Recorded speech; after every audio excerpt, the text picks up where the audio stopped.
If I told you you should stop using servers, what would you say? My name is Kay. I'm a tech minimalist and I help people like you organize your technology so you can actually get more done throughout the day. What do I mean about servers? In the olden days, and that sounds weird saying it like that, a few years ago, I used to install servers, Mac Mini servers, OS X servers, sometimes PC servers, or helping people set up these servers so they can have services for their businesses. So, you know, a 4-man, 5-man team, up to 25 and 50 people. The most I've had is 53, I think 53 or 56 people. And those servers, Mac Mini servers, OS X servers, I used to do the email, the backups, the time machines, obviously backups, the file sharing, the VPN. The server could actually do a lot of stuff. And it was great at the time. At the time. What if I told you actually didn't need that anymore? They don't need it anymore. So when it came to upgrade their servers and so on, I used to put them into the cloud. And that's the whole point of this video today, or this episode if you're listening to it on the podcast. Back then, the only way to properly share, and it didn't cost as much, was to actually have a server. In the past few years, in the past few days, we've noticed a shift from old style, old school servers to online services. Now, those online services, I didn't trust back then because of the security, because of, I don't know who was looking at it. It felt icky that I had my data and my client's data in the cloud and so on. Fast forward to today, nowadays, cloud services have to adhere to particular security measures and GDPR and so on. So reading the white papers and reading the background to these companies, depending on the company, I do trust them now with my information. There are some I don't. Dropbox, I do not trust. Google, I don't trust. G Suite, I do trust. And I did make an episode about that. I'm going to refresh that because some things have changed about G Suite and Google apps. They're the same apps, but one is free and one is paid, and they are actually completely different. Anyway, that's another topic. So moving your data to the cloud can actually help you organize better. And that's why we're here, tech minimalism. And what I mean by that, okay, here's a scenario. If you have your computer and you had your files on it, you lost it, it broke, you need to get another computer. What used to happen is that you have to make sure everything is backed up, all your contacts, calendar, email, everything backed up. Get a new machine, set it up, and transfer all that data again. Wouldn't it be easier that you got a new machine, signed in once, and everything is there? All your contacts, all your calendar items, all your email, all your documents, all your everything, even the backup, because it's done online, is all there. One login, possibly two, but basically one login. That's a fantastic idea. Once I got my head around that, about 2 years ago, I kind of went all in the cloud. Now, if my machine got broken or stolen, or I'm on holiday and I need to get some information, pretend I didn't have my phone, I could go to pretty much any computer, log in securely, and get all my information and have all my information available. So the change between hardware servers and cloud servers, you're doing the same thing, but it's much more convenient. Believe it or not, it's actually cheaper. Now, I used to install servers that cost like 2,500–3,000 euros.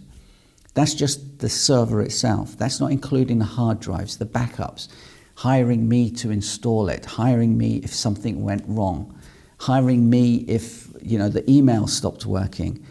It's a lot of work and a lot of money. So moving over to the cloud, I don't have to worry about my emails not working. I know exactly where my files are. I know where everything is synced on my phone, on my iPad, on my computer. I can go to a friend's house, log in, and I've got all my information.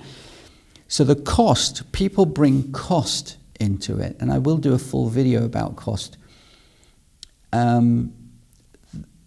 You could be paying thousands for the server and infrastructure and everything for your business or for yourself. I've actually installed servers just for like one person, which at the time, again, it was the best thing. And I've since moved them over, and they're really happy about it because they don't have all this other stuff they don't need. I've done it several times now. They can log in anywhere.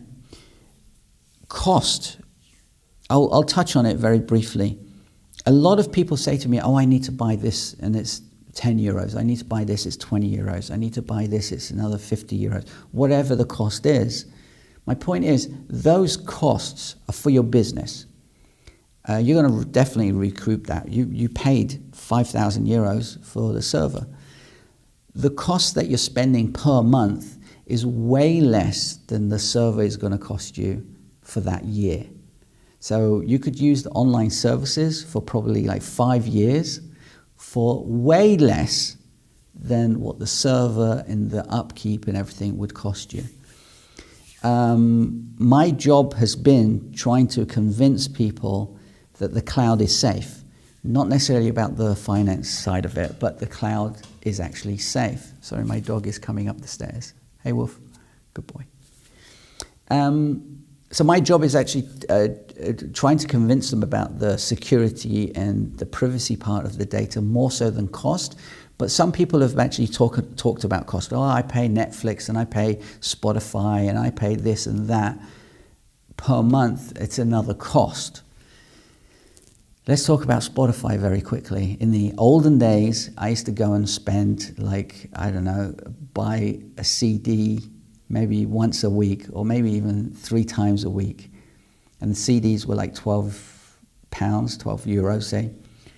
Now I'm spending 10 euros for the month and I'm getting as many as I want. Now, granted, there are some things that are not there if you're specific to me. But my point is, it is cheaper. So spending money per month, you've got to decide whether that app is actually worth it to you. How much time is it saving you? I'm paying, there's an app I'm paying 50 euros that does my automation per month. The amount of time that it saves me is way more than the amount of money I'm actually paying for that just one service. So it does make sense. Think about it in a different way. Not, oh my God, this is costing, but how much time is it saving me? If you think about it that way, it's much better. Anyway, so going over from hardware servers to cloud services is better overall. It's cheaper, it's more secure. I mean, think about it. There's a company dealing with security rather than one person dealing with security of your data. And that's all your data, whether it's email, your documents, or whatever on the server. And different services for the different parts of that data. So they spend millions on security. You're just spending on a guy like me to help you with security. Now, not saying that these guys are bad. I mean, I did a really good job and I yet to hear about anyone being hacked or lost or whatever. But the fact that the world is going digital with everything, you've got to be way more aware of specific things. So anyway, that's it for this episode. I hope that helps you out. Again, if you go to macjunkie.com/subscribe to my Sunday newsletter. This is all, I mean, if you're watching this on a video and you want to listen to it on the podcast, it's macjunkie.com/podcast. That's the episode. I'll see you tomorrow. And as always, keep it simple. See you in the next one. Ciao. Bye-bye.